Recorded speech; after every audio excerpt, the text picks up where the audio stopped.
Hello and welcome to Unsourced Wall. My name is Elvis, and as always, I'm your host.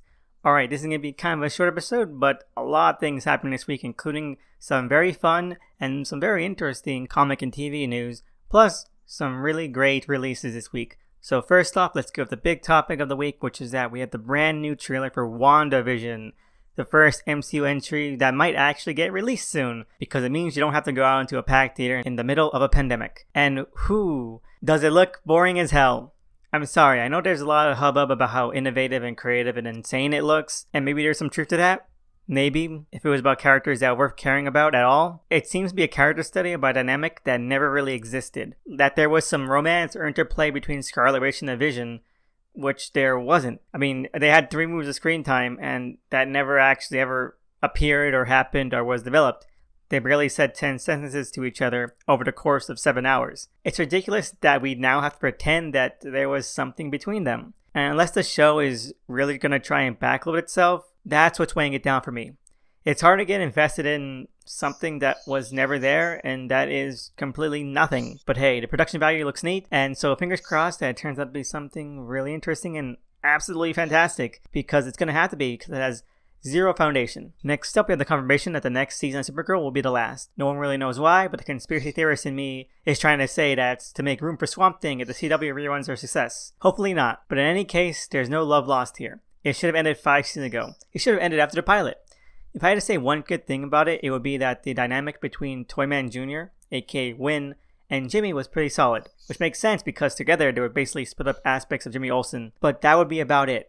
I'm sorry to all the fans though, that must suck to hear this kind of news, and hopefully the final season does right by you all. I just won't miss it one bit. And lastly, we have the announcement that James Gunn is going to be developing a Peacemaker spin-off prequel show starring John Cena, titled Fuck, It's a Peacemaker. That would be awesome news if John Cena wasn't a terrible, unbearable actor with no presence or actual sort of charisma outside of his stage persona, but apparently James Gunn has written all the scripts and it's being developed pretty quickly, so fingers crossed that turns out to be something really great. And finally, some quick bits. First, there's also a Hellstrom trailer based on Marvel's Son of Satan that got released for Hulu. It looks terrible, and also Williamson's Flash run finally ended this week, and I rejoice. Oh, and wait, here's some breaking news just coming off the feed right now. It turns out that Zack Snyder is actually going to be able to do some reshoots for Justice League. He's getting his crew together right now, and he even plans to get Ray Fisher in on the action. Although that is going to be kind of a tricky situation given that Ray Fisher is currently in some legal battles with WB. But fingers crossed that can happen because Ray Fisher is Cyborg, and in this cut, his new cut, Cyborg is one of the totem poles. Really hope that they can work that out and that he can film whatever scenes that Zack needs. And this is something that is really exciting to me because even if the final product isn't that good, it was always kind of iffy to me that when it was first announced to actually be happening, they were saying things like it was going to be only footage they had shot and that they would have to use like CGI and like B-roll and voiceover to kind of connect things that they weren't able to do film. So now that Zack is going to get that chance, it does get me excited to see, a more complete, more full experience rather than having to see the back of someone's head in some B-roll and a voiceover off screen supposing to be like dialogue in order to patch things together. That would have been really bad. Now, I'm not going to say that it's going to be good. I mean, it is 3 years later. We're doing reshoots 3 years later.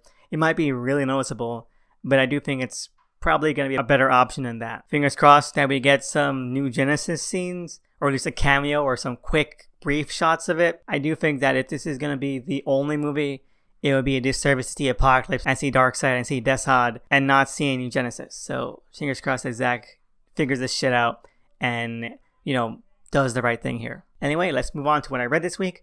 First off, we have Shazam number 15, the actual finale of Shazam, I guess.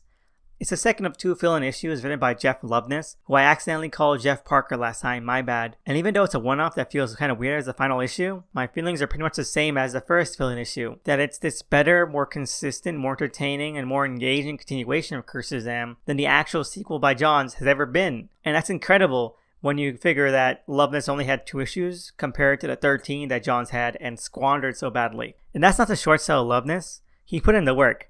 There is this boyishness and immaturity but also a thoughtfulness to his issues that really give them all a human touch, something that felt really underserviced and was missing from the set-piece heavy and synergy-focused main issues. It's that kind of focus that gets readers to care, and it's a shame that Loveness only had 2 one-offs instead of being handed the keys to the kingdom. Other writers have done that before, knowingly passed the torch to better or more capable writers, at least at the time, to continue their shit.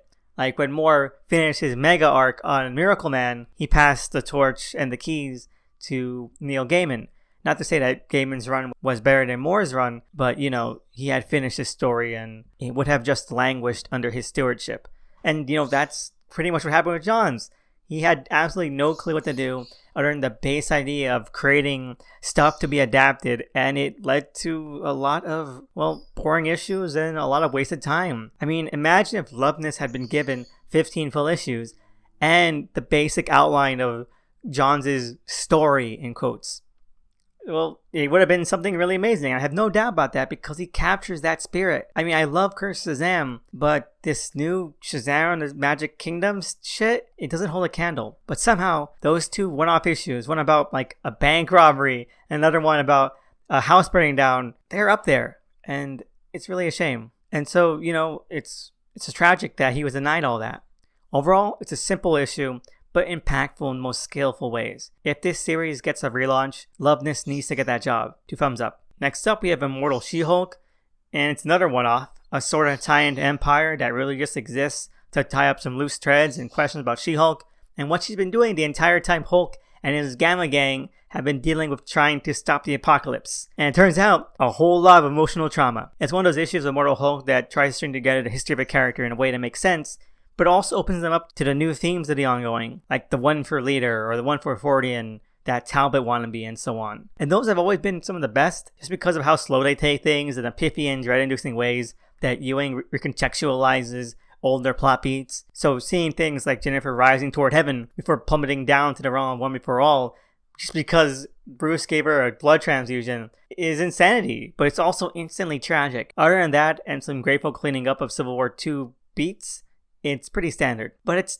definitely worthwhile, and it gives Jen's otherwise non-presence in the main ongoing a lot of horrifying weight and implications. I would love to see her merge with the main series soon, because it doesn't have much time left, but this one-off makes a case for why that wouldn't happen. A really creepy and terrifying case, and it's gonna stick with me, because it makes you feel for the character, even if she doesn't show up anymore after this. It really hammers home, even more than the main ongoing does, that immortality isn't something that you really want. So, 2 thumbs up. I had a really great time, and I'm just so glad that Ewing even touched upon it in any kind of way. Next up, we have X of Swords Part 1 of 22, Creation. So I binged the entirety of the current X line in preparation for this. Was it worth it? Not really, but not in a bad way. I just don't think doing all that prep was necessary. This first issue pretty much sets up the internal conflict really well on its own. Even some of the reveals are instant enough to pretty much stand on their own in this issue. Yeah, it doesn't really add that much to have to read stuff past the initial volley of House of X and Powers of X for this. But it was a nice way to find a few titles I really enjoyed, like X-Force and Cable Marauders, to name a few. Now, as the beginning of this event, I'm excited to see what those other titles do with it. And while Hickman spends his time getting shit in order, I'm really looking forward to where people like Benjamin Percy or Duggan can run with it. Kid Cable having a magic space sword and now a space station? Sign me up. More info about the Cerebro sword and what shit Beast is up to? Double sign me up. That's not to say this issue doesn't have any excitement or engagement on its own, but it's more sparse, more Hickman-y, a lot more charts. The best stuff in it is the small, wry ways Hickman likes to play with the X-Men melodrama, like having a small beat with Cable and Rachel over there, Apocalypse eating more than he can chew here, and we're golden. I hope next week we get more on into it, because the setup is only really as good as how much is paid off, so fingers crossed. Overall, 1 thumb up, 1 thumb middle, and one of the longest X-Men events, at least of the modern era, is well underway. I also read the new Juggernaut miniseries. It was okay. It's only tangentially connected to the main line right now, but it's still on the X-Men reading order. Overall, 2 thumbs middle. There's not much to say about it. If you like Juggernaut and you want to see him kind of hang around and have some fun back and forth with some new characters, check it out. It's not going to be that much a waste of time, or at least hopefully not. Anyway, that's it for what I read this week. I didn't watch anything this week, and I also didn't have the time to ask for any listener questions, so I just want to say thank you to everyone out there who's ever sent a question, comment, or topic. It means so much to me, and hopefully I have the time to ask for more soon, because I always really enjoy that. And I just want to say, thank you so much for listening. I want to give a shout out to cover artists at DOTEMCE. Please check them out. They really do deserve all the traction and all the kind of clout they can get. They're really amazing. And I just want to say have a great week and see you again next time.